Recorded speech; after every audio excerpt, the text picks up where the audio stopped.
sand in here and bring it up to almost the level of our bricks, and then we'll take some of the sand and we'll screen it pretty fine, and we'll be able to set our fire bricks on there to kind of create the area that we're going to do. We'll trace out the shape of our, the interior shape of our oven. We're going to build a mold out of sand and just dirt that creates basically the inside shape. We'll cover that with some wet newspaper, and then we'll build up a thin cob layer of a couple inches up and around that. Okay?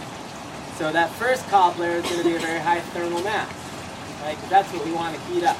That's what's going to help cook our food. But we don't want that heat escaping out into the air, so we're going to insulate the outside of that with a mix, I think, of just clay and straw, and I have some perlite. So we'll kind of mix those together to create a insulation layer. The idea is when you fire this thing up, even after it's been fired for a couple hours, you should be able to put your hand on the outside of it and not feel any heat. It should just feel just like the air temperature. Okay. So I think the first step is going to be getting some of this sand into here. Okay, and kind of firming it down.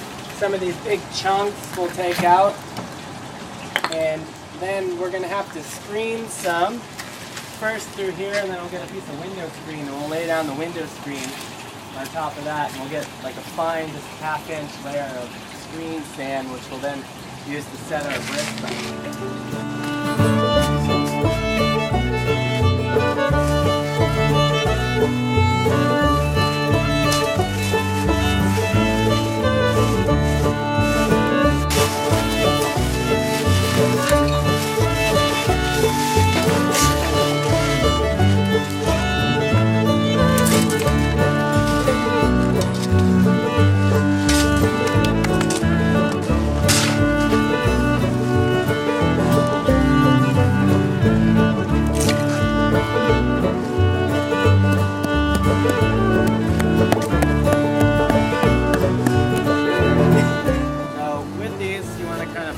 The nice edge, if there's any, you know, like gouges in the brick, you'll put that not on our cooking surface.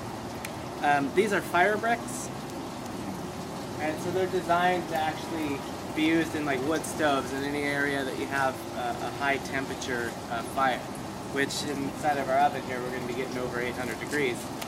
So if you use just regular brick like this, it's going to break in that heat. It can't handle those extremes. This is the only thing I've purchased so far from the oven. They're about $1.33 a piece. Spent $30 or whatever for the oven so far. So this first one's going to want to hang off a bit, and that'll allow us, when we're scraping out the ashes and stuff like that, to be able to get a little bit of a bucket underneath to get those ashes. So we're just going to kind of set that first one in place. And don't press on it or anything like that. Make sure it looks kind of straight how we want it. And then the next one, we want to kind of get it right up next to it and just slide it gently down.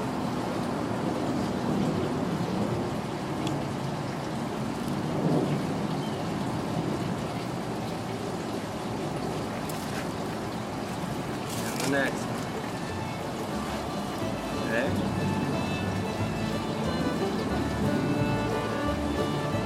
Like that.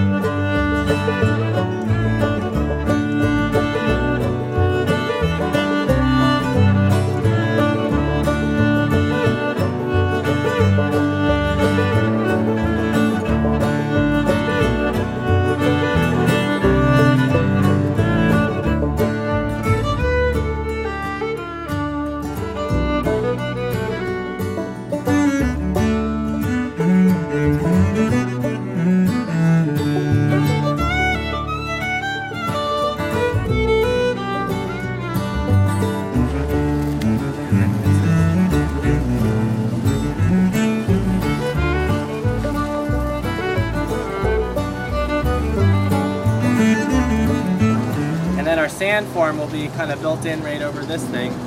This is just to hold the door in place when we flow the sand. It doesn't push it out. The held kind of in place there. So it's a temporary door. Later on I'll build something that's nice. So we'll build our sand form, we'll do our cobbler over it, let that set up for a week or so, and then we'll dig out the sand in there, and then we'll have our big void. It'll be for the ovens.